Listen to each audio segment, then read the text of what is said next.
to a brand new episode of Virtual Coffee. My name is Alexa Collier, and on this podcast, I interview and speak with early career professionals and small business owners. Now, with me today is Chloe, the founder and owner of Curated by Chloe Designs. Chloe works with small businesses to create logos, branding pieces, and custom printed apparel designs. She has also worked with companies such as Reddit, John Deere, and Fiverr. Besides running her graphic design business, Chloe also founded a nonprofit called This I'm Thankful For, whose mission is to improve your ability to be present and thankful for your own journey. Chloe's third passion area is around business coaching. So she is clearly a busy entrepreneur, and I'm really excited to dive into her story and pieces of advice and experiences within this episode. Now, before we do just that, I'd really appreciate if you could rate and review Virtual Coffee on the Apple Podcasts app. You can also follow us along on all social media platforms, including Facebook and Instagram. It's at Virtual Coffee Podcast. As always, thank you so much for your support and happy listening. Now let's hear from Chloe.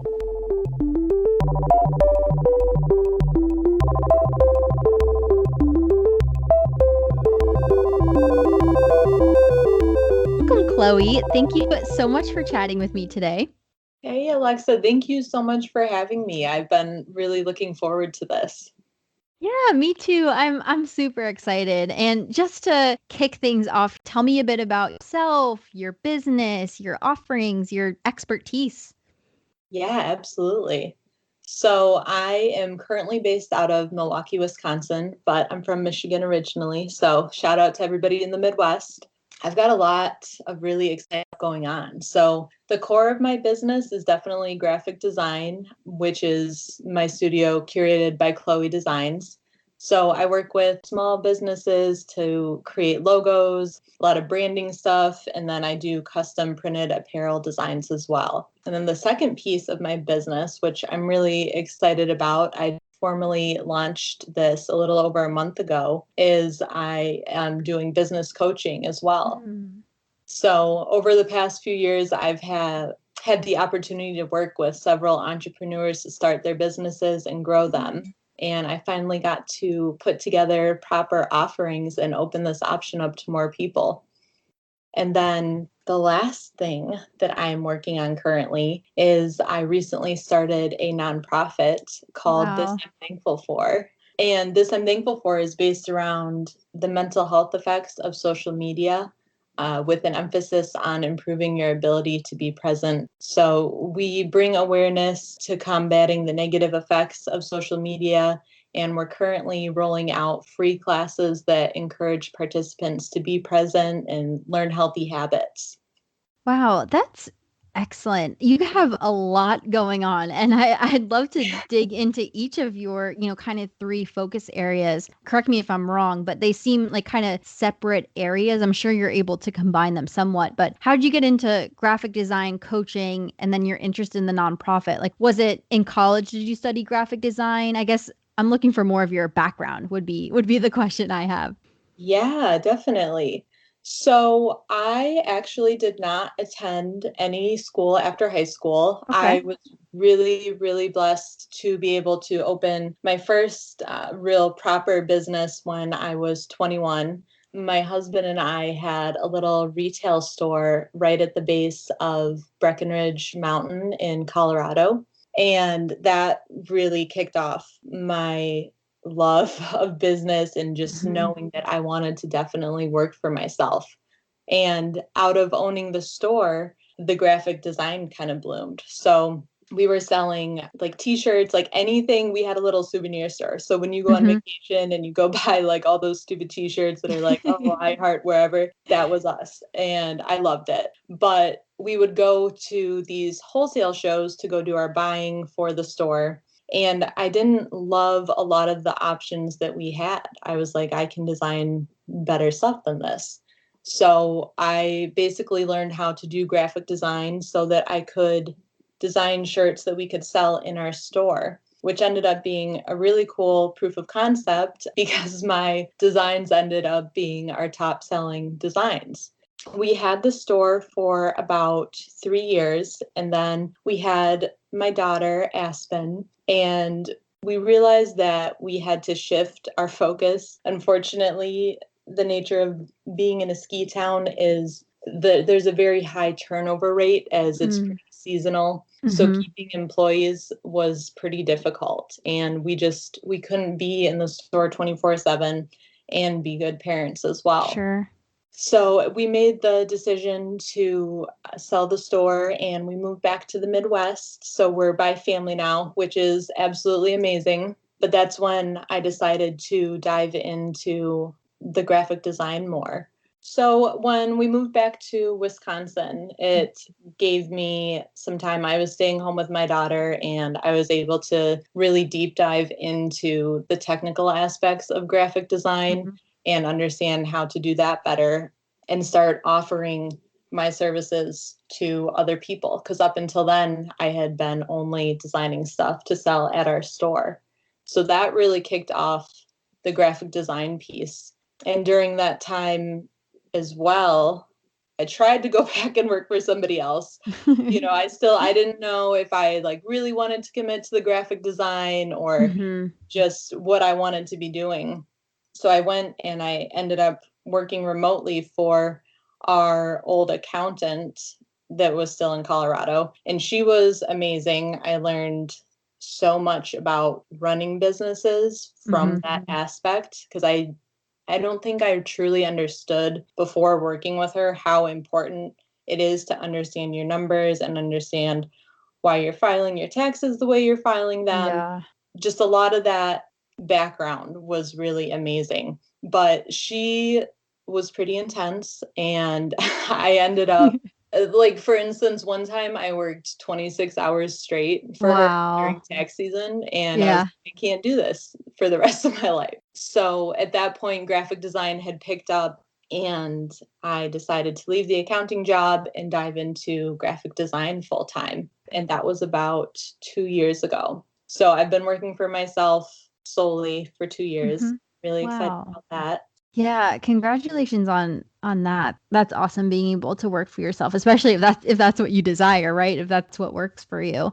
So I love your story of how you got into graphic design because I'm curious if you have advice for folks who didn't go to school for graphic design but want to try their hand at it like it seems you did. You just kind of tried it to see if you could create designs. Like what were your actual steps? Did you just I'm totally making this up, like buy an iPad and start working in Procreate? Or what would your advice be for someone who is interested in graphic design and maybe just wants to start it as a hobby first?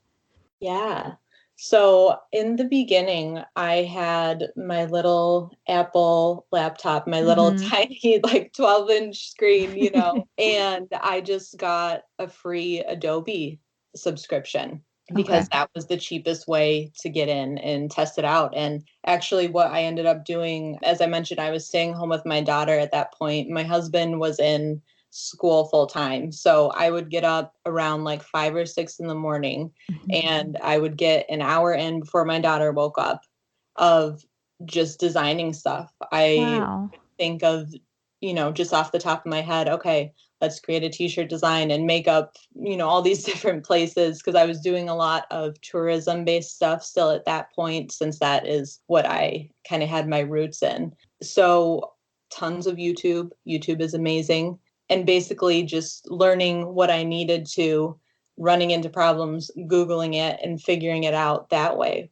I like that mindset. It reminds me of I have a degree in computer science, although that's not really what my job is now. Now I'm more of a consultant, but that reminds me of all those technical fields, right? You can really just like you're saying, work at it until you hit a roadblock and then you try to figure it out, you Google it, you find the resources, and then you learn how to solve that. And then when you run into that problem again, you now have the knowledge to fix it. And all that while you're constantly gaining new knowledge around that topic area. That's interesting. I Absolutely. like that. Were you always artsy, would you say? Because when I think graphic design, I think, well, I can't really draw, so I can't do graphic design. I'm just curious your perspective on that. Like, do you think you have to be an extremely talented artist to get into graphic design or how do those two fields relate? So My dad, the architect, is going to kill Mhm. me for saying this, but I really don't have a great basis for drawing. So my dad is an architect and he's really all about the fundamentals and understanding, when he went to school, you drafted everything out on paper. So Right. he would definitely not like to hear that that's not how I started. I don't have super great like pen and paper drawing skills, I gotta Sure. say.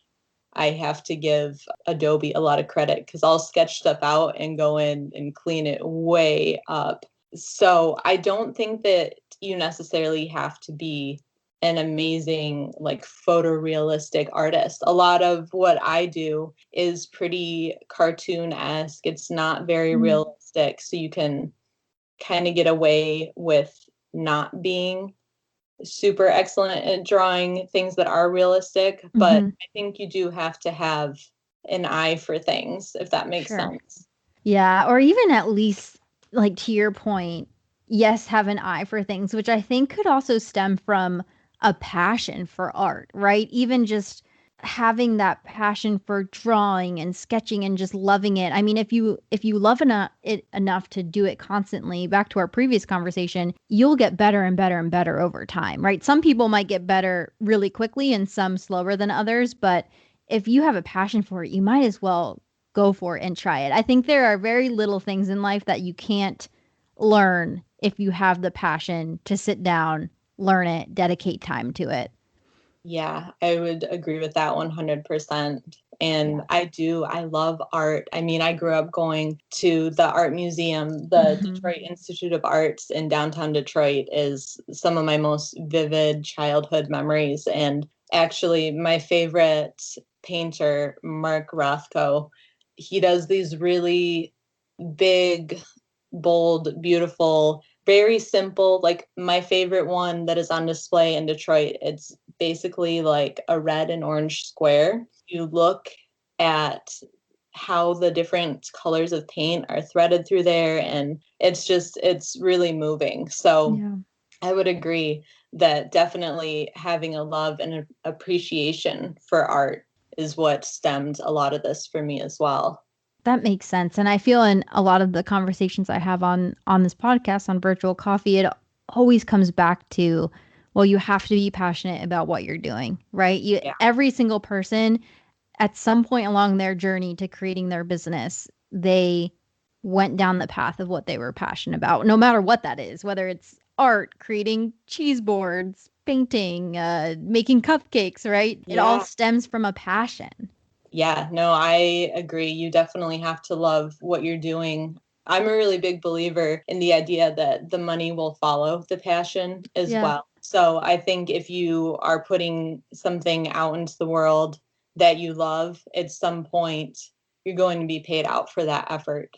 Yeah, that's excellent. I appreciate that perspective. Now, back to your business, curated by Chloe Designs. Would love to hear some of the exciting clients you've worked with, projects you've done. Of course, the ones you're willing to share. Would just love to hear a bit more about the actual work that you produce and who you work with.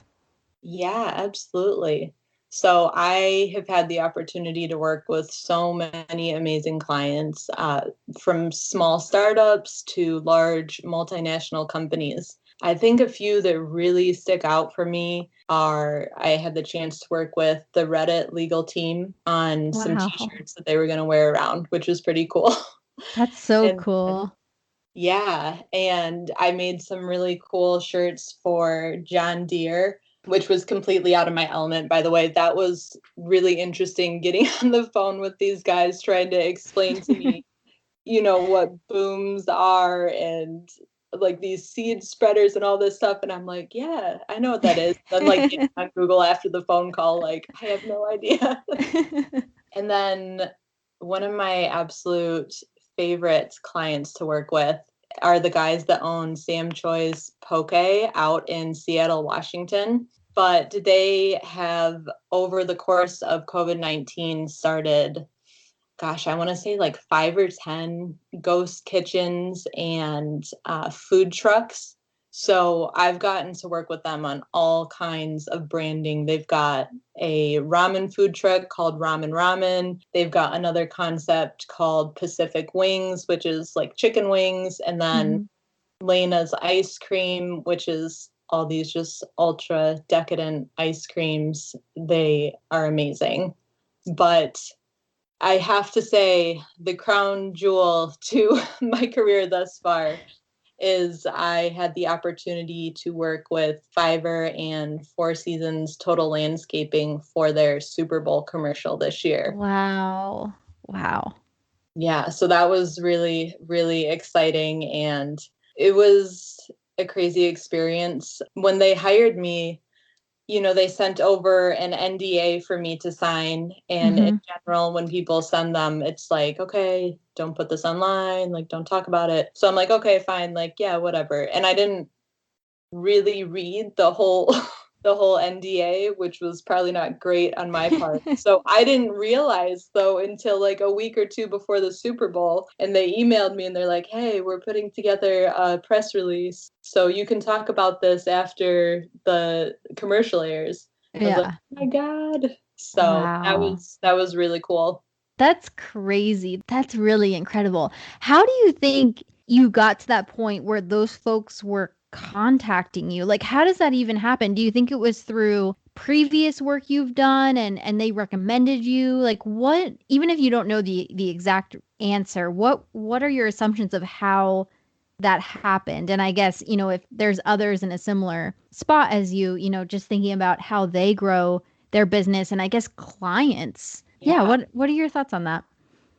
So, something that I feel really strongly about is customer service. Mm, And I think that that has a lot to do with the success that I've been enabled to have. I have a lot of rules like, if I get done with a project and somebody just absolutely hates it, which very rarely happens, but like I'm not going to charge you for that just out of goodwill. hmm Or I try and answer people back usually within a couple of hours. Just being on top of the customer service and really being invested in the projects that you're doing. I live, eat, breathe, sleep this. I'm Yeah. truly excited to work with every single client that I get to work with, and I'm very appreciative of that. And I don't think, unfortunately, that everybody out there has that approach, but I do hmm think that it makes a huge difference from the client perspective when they know that you're invested as well. Yeah, it sounds like you really focus on, to your point with the customer service, building an experience. Like even though, right, you're hired to create certain designs and it's a pretty straightforward transaction in terms of, hey, I need a design. I know a lot goes into it getting to that final design, but it's really right, you like the sales happens virtually. You know what I mean? It's not a storefront where the experience is physical, but you create that experience virtually for your clients of all those examples you listed and making sure that even though this is a transactional experience, you make it so much more. I don't know if that makes sense what I'm saying, but in my head, it's, you just create that overall experience. Yeah, exactly. And I think a lot of that, like you were just saying, right now, everything is online. I mean, a lot Hmm of these people are not even in the state of Wisconsin. So if it was normal times, I wouldn't necessarily meet with them face to face. But Right. having a background in retail and understanding just how to work with people, how people like to be talked to, like not like in a hmm demeaning way, but understanding how to pick up on certain things. I love Sure.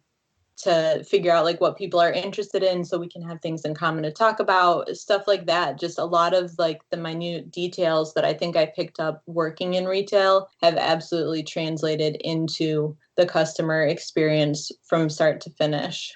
Yeah, no, that makes total sense. And it seems you also just always start with a base of empathy. And I truly think that's the key to success to any job you're in. Like whether you own your own business, you're in the corporate world, you're whatever you're doing, just having empathy for whoever you're working for, with, etc. That will just take you a ton of places. Yeah, definitely. And you get to meet cool people. It's so fun hmm when people open up, even with a lot of these real corporate clients that I get, I will go in with preconceptions like, oh, it's going to be, very black and white, but it's really cool to see people open up and share things and get to translate that into the project. A lot of the smaller businesses that I work with, people want their dog in it, or, Right. some nod to one of their parents, or all kinds of stuff. So it's Hmm. really, really fun on my part to get to see that different side of the client. It's not just, okay, here's what we're doing. Right. Yeah, it's a personal experience, and I'm sure you work really closely with them to get to the perfect design. Would you say a lot of your designs or your client requests are for logos, or do you do other sorts of designs as well? So I think in the past year, it's been really logo heavy. At the beginning of COVID, I had a little bit of a freak out because I had no idea what the space was going to look like. Yeah. I didn't know if we were going to have like another 2008 recession where I Hmm. was just going to have to go back and work for, I had no idea. But Yeah. in the process of the past about year now, a lot of people have been at home and they've been thinking, I'm not living my truth. I'm not doing what I want to be doing every single day. And I have the time to think about that now. So they're starting businesses. Really great because then they come to me because they need a logo for that business. But I do a ton of apparel design. So people needing shirts for all kinds of stuff. I mean, obviously, the tourism stuff I still do. A lot of people have events like, fun runs and stuff like that, or obviously more virtual stuff at this point. So a lot of apparel. And then I also do bits and pieces for websites. I do marketing stuff, business cards, all kinds of stuff. That's really, really cool. What was the process like getting, I know you spoke a little bit about your journey, but what was the process of getting to become a freelancer? Like, were there challenges at first of, I could just imagine that being really scary at first. Like, okay, I want to do this. I want to create Curated by Chloe designs, but what if I don't get a client? Like, what if it doesn't come through? What were your thoughts back then when you first, launched this business and decided to really go that freelance route?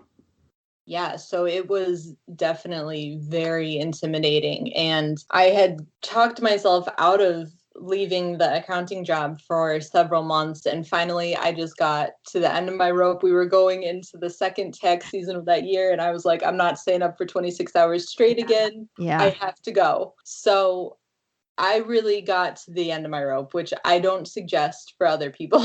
I think you Mhm. should, ease into it before then, but it was scary. I think when I left the accounting job, the most that I had made in a month from graphic design was $1,500, which is Okay. a good amount of money. Yeah. But my husband was not working at this point. Like everything was on me. So that was a really daunting decision to make.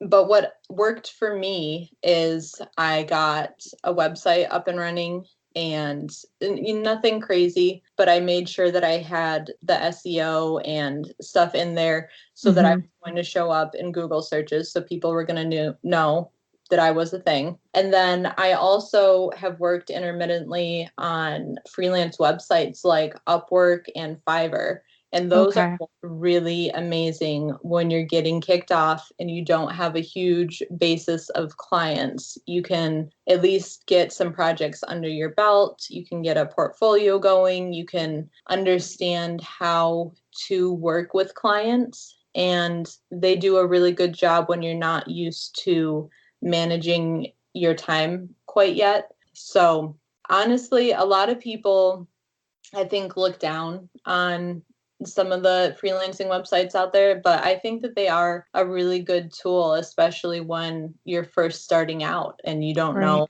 really where to start. I think that's really good advice. Exactly what you're saying when you're first starting out, because I could see that being so hard if you don't have friends or a family member who needs a logo or a design. Like, where do you go? How do you first get that started? I think that's great. That's really good practical advice. I feel like you eased into it a little bit. It probably didn't feel like it, but at least you were making some sort of money. Like you had proven it out at least at the MVP level, right? Of okay, I know I can make some sort of money based on my design expertise. But I'm sure the jump felt sudden, but right. Yeah. I think also it would have been a different situation if it wasn't so much like on me at that particular point. Sure. It was a big decision to be like, all right, I'm going to take care of the family and I'm going Hmm. to work for myself. But Yeah. that was a really cool process to go through. And it definitely was a big win for me personally and gave me more self-confidence. So it is, you go through a lot of downs Hmm. working for yourself, but that was a really, really cool win for me. Yeah, no, that's awesome. I do want to dive into your nonprofit, This I'm Thankful For. And I know you introduced it a bit in the beginning. Tell me a little more about the why behind it. What really sparked the idea to start a nonprofit? So this was something I think I've been thinking about this for about a year now. Okay. This I'm thankful for has been an actual nonprofit for about 6 months. Okay. So it, once again, as everything else, goes back to COVID, Hmm. unfortunately. But I had a lot of time at my house, not as many distractions, and I started an email and I called it This I'm Thankful For at gmail.com that I would send myself every single day That's cool. 5 or 10 things that I was grateful for because we were, going through pretty turbulent times, Hmm. especially right at the beginning. So I wanted those reminders to just stay grateful and present and understand, okay, this is what I'm happy about today. And I talked to my sister about that process, and it really morphed from that little idea to us deciding that we wanted to start a nonprofit and that we wanted to work around the mental health effects of social media because that's something that has affected both her and I a lot. And especially while we are so socially separated from everyone, social media is a lot of our social interactions right now. And we're not anti-social media. There's a Sure. ton of really good positive stuff that comes out of social media as well. We just want to help people have healthy habits when it does come to social media. So some of that includes what we're doing right now with our virtual classes. We have one coming up in a few weeks. I'm really excited about it. We're going to be doing watercolors, Cool. but giving people a safe space to go socialize and get off social media for an Hmm. hour and be present and just really in the moment with what they're doing, very mindful. I am all for that. I really, really love that because I think I often always think about the pros and cons of social media, right? It's amazing because you have infinite knowledge at your fingertips and it allows you to connect with folks without geographic boundaries. But Yeah. oh man, are there times throughout the day where I'm just like, why am I on TikTok right now for an hour and a half? Like, what am I doing with my day? Like, why Oh, have I yeah. chosen to do this? So I'm all for this. I think it's a great idea. I love it. I know you're going to have to come. We've got yoga at the end of the month as well Oh, that's that's still cool. open.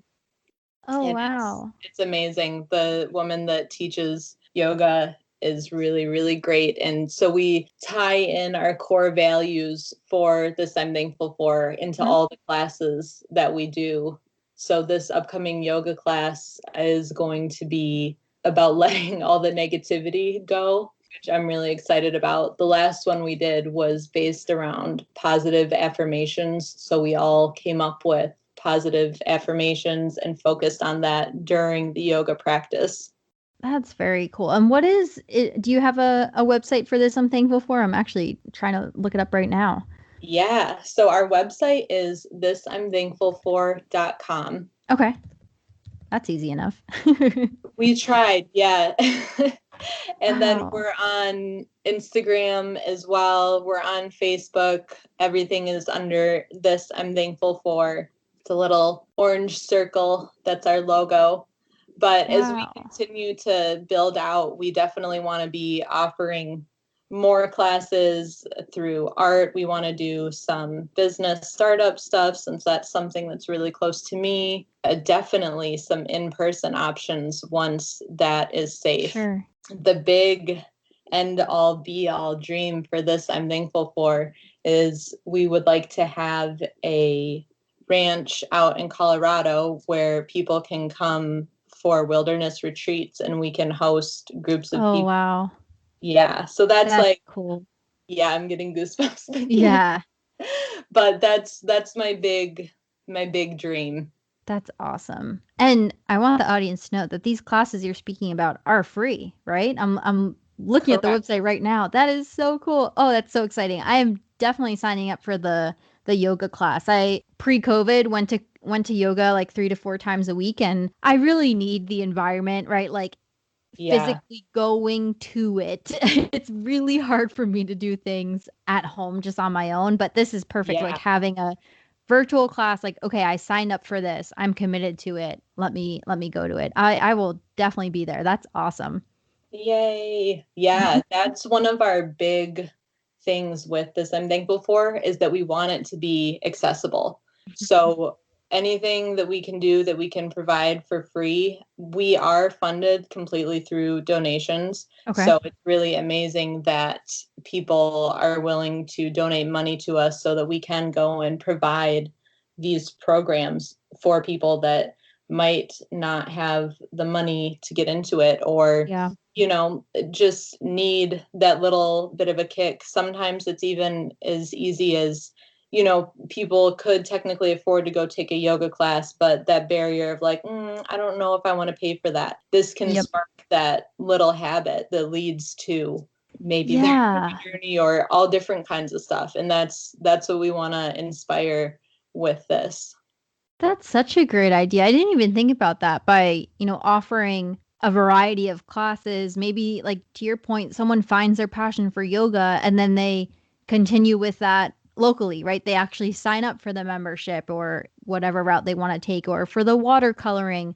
Wow, they realize that's a passion. Or on the other hand, they realize, oh, actually, I don't really like watercoloring. Like, that's a great thing to know as well. Because I think that's the hard thing with finding hobbies that aren't social media, aren't on your phone is, well, I need to spend all this money for watercoloring supplies, and by the time I get it all set up, like, what if I don't like it? I just wasted all that time. But these little classes let you Exactly. test it out. Yeah, and even I'm really excited. I'm looking at all the packaging right now. So for watercolors, Hmm. actually, this is why it sold out so quickly, but we're sending you everything you Oh need my to take gosh, the class. that's so So cool. yeah, so we want it to be, just really, really inclusive. We don't want there to be like any barriers to entry. Right. And we want to just provide that little spark, like even if it's somebody you meet in the class or, a Yeah. conversation that you're having. So That yeah. is great. That is really cool. I am signing up as we speak. I am all I for love it. this. I love that. I'll of course, post all over virtual coffee social media as well. That's Oh, excellent. you're so sweet. That's a great idea. I really like that. Yeah, I just didn't even think, that barrier to finding a hobby is actually pretty great. It took me forever to find my love for podcasting, and before that I would just jump in and out of hobbies. I'd, buy the crocheting tools, do that for a week, and then that falls off, and and insert hobby name here. I probably tried it and didn't follow through. So Oh, I a think hundred this is a great percent. idea. Oh, thank you. So I'm curious about where you see your future, Chloe, right? So you have the graphic design business, you have the coaching going on, and now the nonprofit. Where do you see yourself taking these three areas? Do you have a dream of combining them all into one day, or going really hard and pushing really hard for one of them? Yeah, just curious where you kind of see yourself in the future, where you want to take all these passions.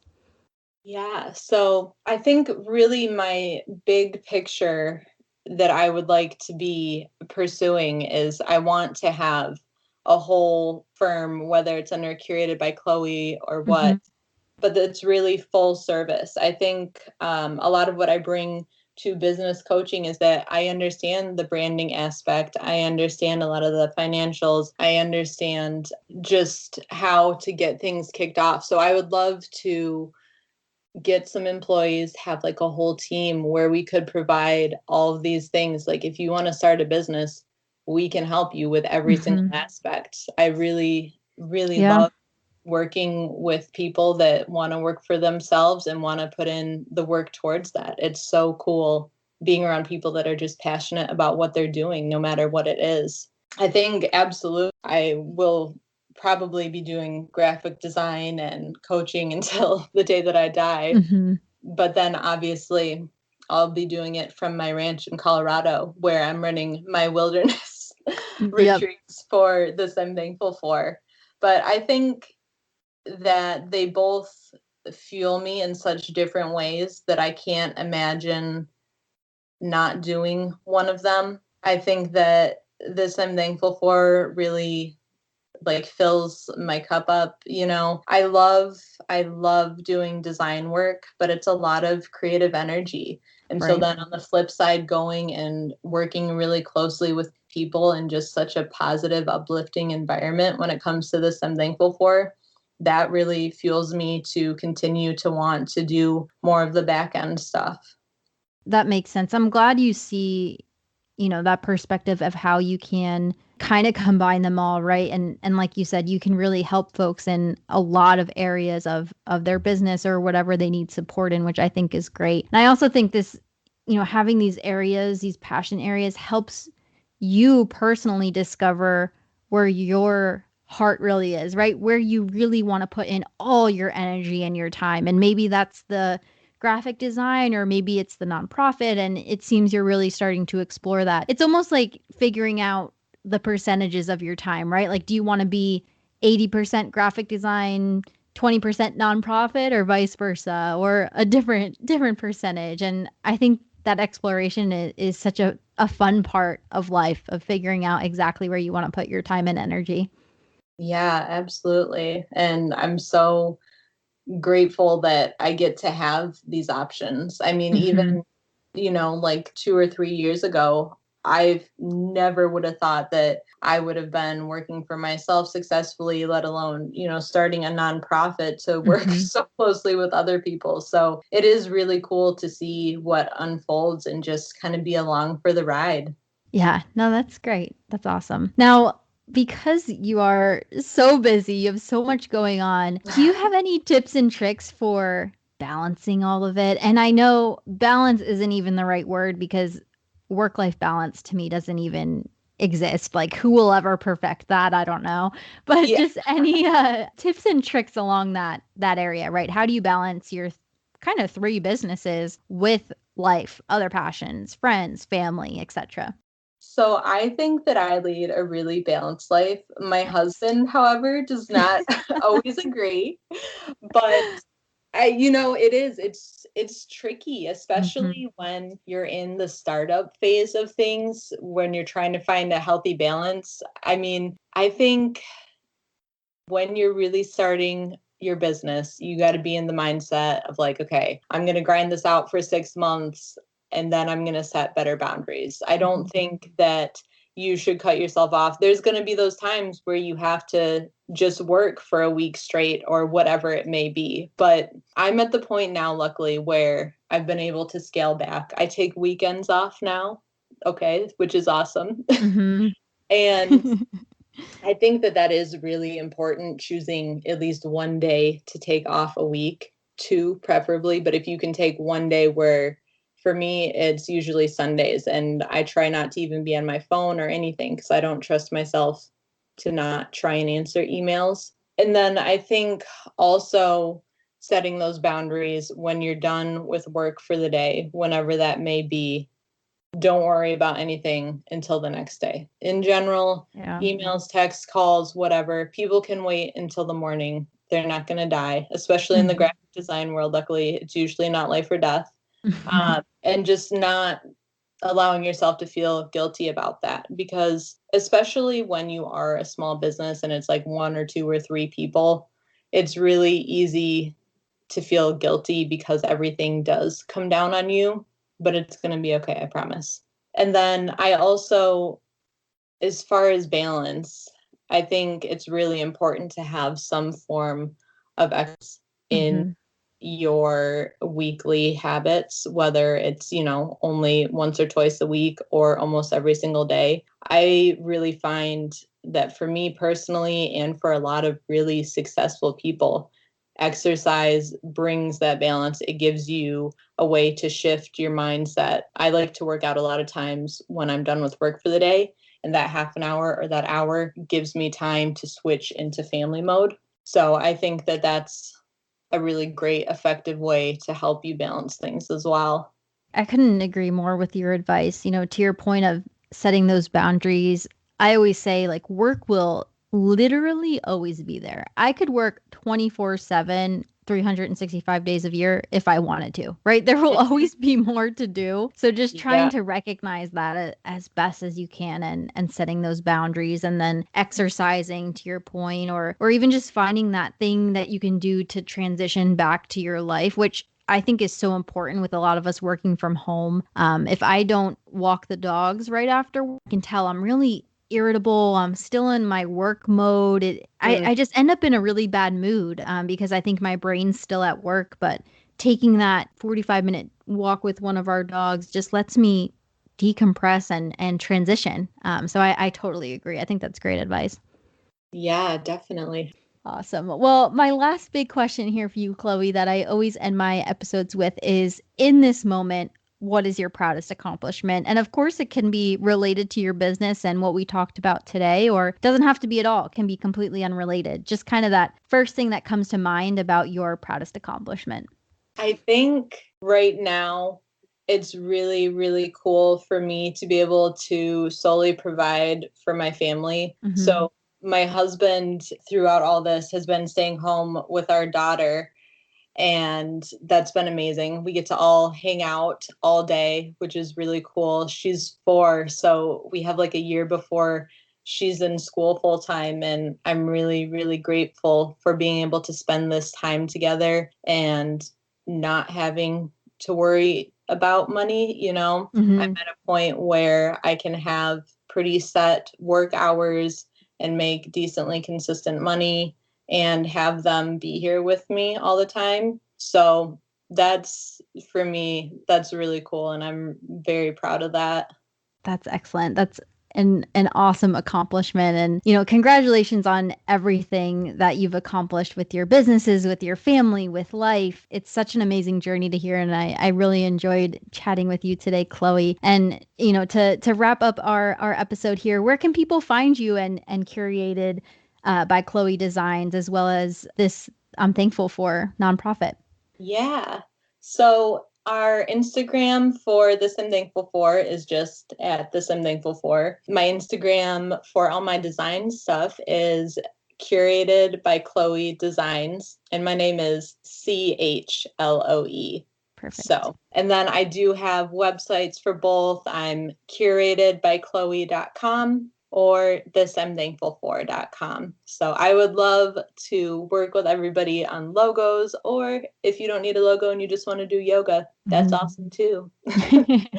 Awesome. That is excellent. And again, thank you so much, Chloe, for speaking with me today. And I hope everyone checks out her social medias. And again, thank you so much. I really enjoyed our conversation.